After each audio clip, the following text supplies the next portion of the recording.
ఆయన కీలకం. రాజకీయ ప్రత్యర్థులపైనే బాణం. అటు అడ్మినిస్ట్రేషన్, ఇటు పాలిటిక్స్, మరోవైపు ప్రజా సమస్యలు అన్నింటిపై రియాక్ట్ అవుతారు. చాప కింద నీరులాగా తన పని తాను చేసుకుంటూ పోతున్నారు deputy CM Pawan Kalyan. Same time సమయం సందర్భాన్ని బట్టి హిందుత్వ ఎజెండాను ఎక్స్పోజ్ చేస్తున్నారు. తిరుమల కల్తీ నెయ్యి కేసులో దర్యాప్తు స్పీడప్ అయిన వేళ పవన్ మరోసారి సనాతన ధర్మ పరిరక్షణ బోర్డు అంటూ ట్వీట్ చేయడం ఆసక్తికరంగా మారింది. సేనాని ఎజెండా ఏంటి? కల్తీ నెయ్యి ఇష్యూపై జనాల్లో సెంటిమెంట్ను తట్టిలేపే స్కెచ్చా? హిందుత్వ పోలరైజేషన్ పైన ఫోకస్ పెట్టారా? తెలియకుండానే వైసీపీని వెంటాడుతున్నారా?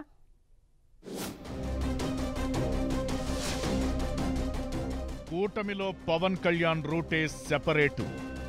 ఇష్యూ ఏదైనా పవన్ రియాక్ట్ అయితే అంతే. తిరుమల కల్తీ నెయ్యి ఇష్యూపై పవన్ ఇంట్రెస్టింగ్ ట్వీట్. శ్రీవారి లడ్డు హిందువుల విశ్వాసమన్న పవన్ కళ్యాణ్. మరోసారి సనాతన ధర్మ పరిరక్షణ బోర్డు ప్రస్తావన. పొలిటికల్ గా వైసీపీని కార్నర్ చేస్తూనే ఉన్న జనసేనాని. ఏపీలో ఆ మూడు పార్టీలు కలవడానికి, పవర్లోకి రావడానికి కూటమి లాంగ్ లివ్ స్లోగన్ బలంగా వినపడడానికి ఆయనే కారణం. జనం మెచ్చిన నేతగా, హైందవ సేనానిగా, మిరామిరా మీసం తిప్పే భగత్ సింగ్ లాగా ఏపీ పాలిటిక్స్ లో నిత్యం ఓ వెలుగు వెలుగుతున్నారు డిప్యూటీ సీఎం పవన్ కళ్యాణ్. ఆయన ఏం మాట్లాడినా, ఏ అంశం మీద రియాక్ట్ అయినా చర్చనీయాంశమే.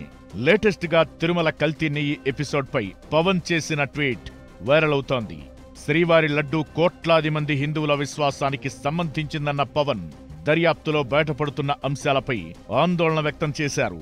కల్తీ నెయ్యితో లడ్డూ తయారీ అనేది హిందూ సమాజాన్ని దిగ్భ్రాంతికి గురిచేస్తుందని, సనాతన పరిరక్షణ బోర్డు ఏర్పాటు చేయాల్సిందే అంటూ మరోసారి వాయిస్ రేస్ చేశారు. తిరుపతి లడ్డు కేవలం తీపి పదార్థం కాదని, అది ఒక భక్తి భావన, ఆధ్యాత్మిక భావోద్వేగం అంటూ సెన్సేషనల్ ట్వీట్ చేశారు. లడ్డూ కానీ, తిరుమల పవిత్రతను గాని కాపాడాల్సిన అవసరం ఎంతైనా ఉందన్నారు పవన్.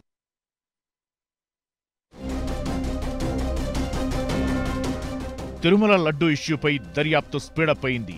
కీలక వ్యక్తుల దర్యాప్తు వేళ పవన్ ట్వీట్ చేయడం సంథింగ్ స్పెషల్ గా మారింది.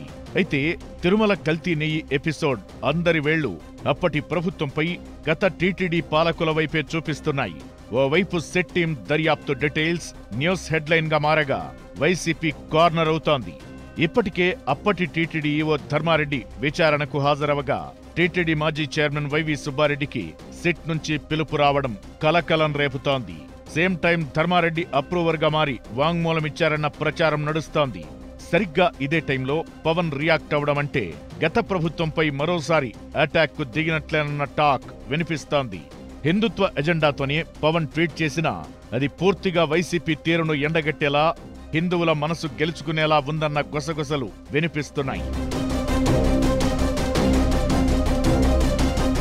మరోవైపు ఇప్పటికే వరుస కేసులు, నేతల అరెస్టులతో వైసీపీ ఉక్కిరిబిక్కిరవుతోంది. లేటెస్ట్ గా నకిలీ లిక్కర్ కేసులో మాజీ మంత్రి జోగి రమేష్ అరెస్ట్ అయ్యారు. ఇక తరువాత ఎవరు అనే చర్చ మొదలైంది. అయితే ఈసారి వైసీపీ సీనియర్ నేత పెద్దిరెడ్డి రామచంద్రారెడ్డి పేరును ప్రస్తావిస్తున్నారు కూటమి నేతలు. డిప్యూటీ సీఎం పవన్ కళ్యాణ్ పెద్దిరెడ్డిని గట్టిగానే టార్గెట్ చేశారన్న ప్రచారం సాగుతోంది. చిత్తూరు జిల్లాలో పెద్దిరెడ్డి ఆక్రమించిన అటవీ భూముల ఫోటోలను తీసినట్లు మొన్న కేబినెట్ భేటీలో చెప్పుకొచ్చారు. పెద్దిరెడ్డి లెక్కలన్నీ తీస్తున్నామని కూడా పవన్ అన్నట్లు తెలుస్తోంది. అయితే పవన్ కళ్యాణ్ ఎవరిపై వ్యక్తిగతంగా టార్గెట్ చెయ్యరు. కానీ అధికారంలోకొచ్చినప్పటి నుంచి పెద్దిరెడ్డిని నిన్ను వదలా అంటున్నారు. నిజానికి పెద్దిరెడ్డి చంద్రబాబుకు మధ్య ఏళ్లనాటి వైరం ఉందంటారు. కానీ సిబిఎన్ రాజకీయ ప్రత్యర్థిపై పవన్ ఫోకస్ పెట్టడం చర్చనీయాంశంగా మారుతోంది. 2024 ఎన్నికల్లో పిఠాపురంలో పవన్ ను ఓడించేందుకు పెద్దిరెడ్డి ఫ్యామిలీ ఎస్పెషల్ గా ఎంపీ మిథున్ రెడ్డి ప్రయత్నం చేశారని గుర్తు చేస్తున్నారు. ఎన్నికల ప్రచారంలో కూడా పవన్ మిథున్ రెడ్డి పేరును ప్రస్తావించారు. ఆ తరువాత పవన్ గెలిచారు. కూటమి అధికారంలోకొచ్చింది. ఏరికోరి అటవీ శాఖను తీసుకున్న పవన్ పెద్దిరెడ్డి లెక్క తేల్చడానికి పవన్ అటవీ శాఖను తీసుకున్నారన్న ప్రచారం కూడా ఉంది. ఆ ప్రచారానికి తగ్గట్టుగా ఇప్పుడు దూకుడు కనిపిస్తోంది.